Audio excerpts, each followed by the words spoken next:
네, 시장을 이겨랍니다. 코스피가 숨고르기 과정이었는데 오늘 생각보다 또 꽤 강합니다. 2200선을 회복하고 있는, 터치하는 그런 상황들인데요.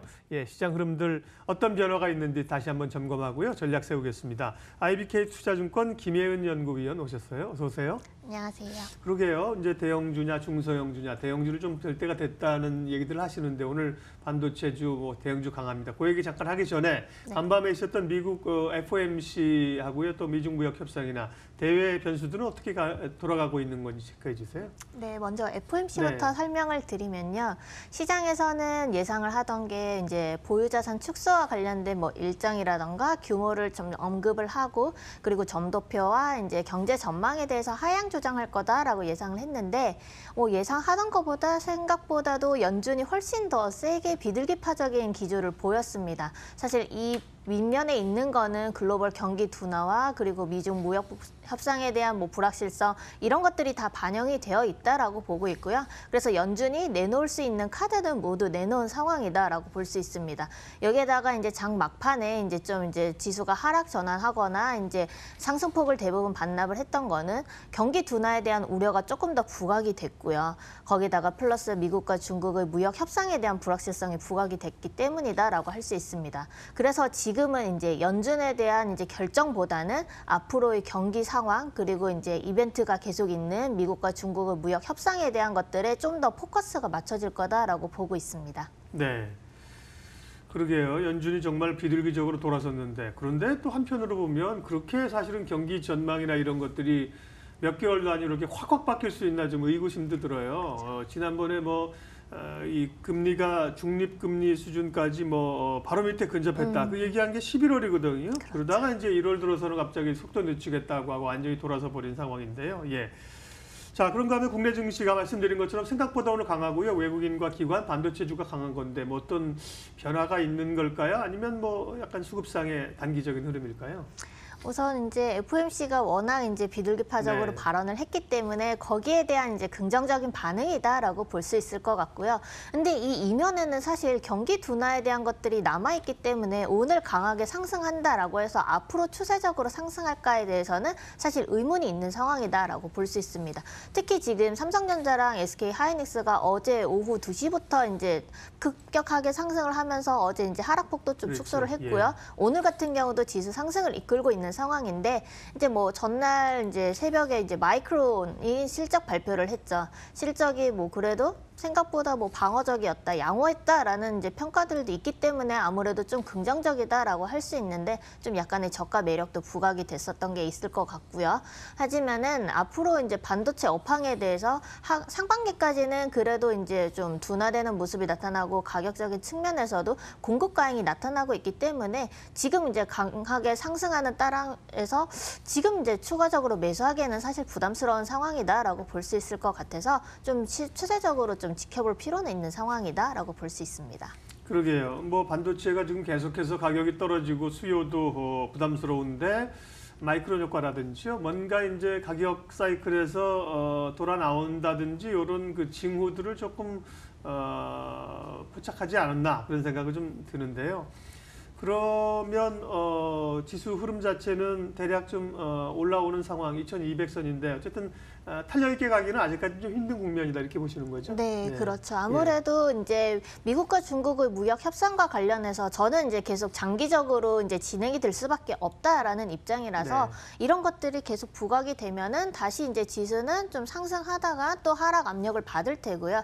그래서 이제 박스권에서의 움직임이 이어질 거다라고 보고 있어서 추가적인 상승에 이제 무게를 두는 것보다는 종목별 장세가 이어질 거다라고 보고 있습니다. 아, 그렇군요. 그러니까 앞서 말씀드린 것처럼 지금까지는 시장이 움직이는 그 소형주 종목별 장세, 테마주 장세였는데 대형주가 좀 움직일 경향이 있어 보이는데 여전히 그러면 중소형주 쪽으로 접근하는 게 맞다. 네, 아직까지는 그렇게 보는 게 맞을 것 같습니다. 네. 오늘 이제 지수 상승한다고 해서 대형주 중심으로 움직이고 있긴 하지만 이게 추세적으로 되기에는 사실 상승 모멘텀이 나와야 되는데 지금 상황으로 봤을 때는 앞으로 실적 발표도 있는데 실적도 계속 하향 조정되고 있는 상황이고요. 지금 상황에서는 모멘텀이 그렇게 뚜렷하지 않다라고 보고 있습니다. 네. 실적은 이제 1분기가 뭐 어느덧 마무리돼 가고 있는 상황이고 여전히 좀 실적 전망치는 하향 조정되고 있는 거죠. 네, 예, 좀 그렇죠. 변화가 있는지 그나마 좀 좋아지는 뭐 섹터들은 어느 쪽이에요? 네, 전체적인 실적 전망치를 보면은 이제 2019년 전체 영업이익 전망치도 계속 하향 조정되고 있고요. 그리고 1분기, 2분기도 계속 하향 조정되고 있는데 여기에 가장 큰 거는 사실 반도체라고 할 수 있을 것 같아요. 이게 반도체 쪽에 이제 삼성전자, SK 하이닉스를 빼면은 이제 나머지 이제 업종들도 전체적으로는 하락 흐름이 나타나고 있기 때문에 실적에 대한 기대는 사실 낮은 상황이고요. 그런 가운데서도 사실 실적 전망치가 상향 조정되고 있는 업종들은 있습니다. 뭐 상향되는 게 이제 조금 둔화되긴 했지만 IT 하드웨어 쪽으로도 긍정적인 흐름이 계속 나타나고 있고요. 그리고 운송, 그리고 미디어 교육, 필수 소비재, 생활 소비재, 이런 자동차 이런 업종들은 그래도 이제 1분기 실적이 상향 조정될 거다라고 보고 있기 때문에 이런 업종들에 대해서 관심을 가지는 게 필요하고요. 실질적으로 1분기 전망치가 이제 계속 하향 조정되고 안 좋을 거다라고 예상하는 종목들은 지금 먼저 이제 하락하는 모습들이 나타나고 있거든요. 그렇다라고 하면은 실적이 전망이 상향된다라는 거는 상대적으로 매력도가 높을 수밖에 없습니다. 네. 어떻게 보면 이제 실적 중심으로 간다는 거하고 아까 이제 중소형주 중심으로 간다고 약간 좀 어떻게 보면 상충되는 것 같기도 한데 또 그렇진 않네요. 그러니까 결국은 대형주라고 해서 가는 게 아니라 뭔가 실적이나 이슈를 네. 가지고 가야 된다는 말씀이세요. 네, 그렇죠.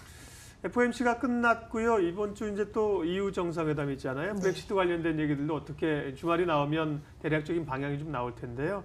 남은 3월 주목해야 될 이슈 좀 알려주세요. 네, 이제 브렉시트 관련된 거는 아무래도 지금 계속 불확실성이 이어지고 있는데요.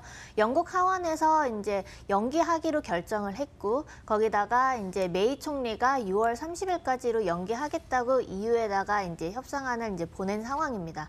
이제 이 협상안에 대해서 아직은 사실 이제 EU와 영국 측이 합의한 승인안에 대해서 하원이 이제 여기에 대해서 동의를 한 상황은 사실 아니거든요. 그렇기 때문에 EU에서는 너네가 연기를 해달라고 했지만 이거에 대한 이제 타당한 이유를 들어라라고 하는 거고요. 그런 것과 관련해서 이번 정상회담에서 관련된 이슈가 나올 텐데 그 중간에 사실 의회 선거가 있거든요. EU 전체 선거가 있기 때문에 이런 것과 관련된 불확실성이 여전히 있고 EU 측에서는 너네가 연기를 하고 싶으면은 그에 대한 합당한 이유가 없으면은 어차피 만장일치로 결정을 해줘야 되기 때문에 이런 것과 관련된 불확실성이 있죠. 그래서 이번 주에는 이것과 관련된 이슈를 계속 지켜볼 필요가 있는 상황이고요. 그리고 미국과 중국의 무역 협상과 관련해서도 봤을 때는 예전에는 사실 3월 말에 정상회담 있을 거다라고 했지만 3월 말 정상회담이 연기가 됐고요. 4월 말이다 뭐 이런 이야기도 있지만 지금은 다시 뭐 6월이다라는 이야기까지 계속 나오고 있는 상황이고 거기다가 트럼프가 새벽에 이야기한 거는 이제 중국과 이제 관세에 대해서 우리는 사실 뭐 이거를 뭐 부과하지 않겠다 이런 이야기는 전혀 없는 상황이고 계속 관세 부과하는 걸 유지하겠다라고 했기 때문에 이런 것과 관련된 불확실성 여전히 있는 상황입니다. 그래서 이런 대외적인 이벤트로 인해서 이제 시장에 이제 상승 흐름이 나타난다 하더라도 제한이 될 수밖에 없는 상황이다라고 보고 있고요.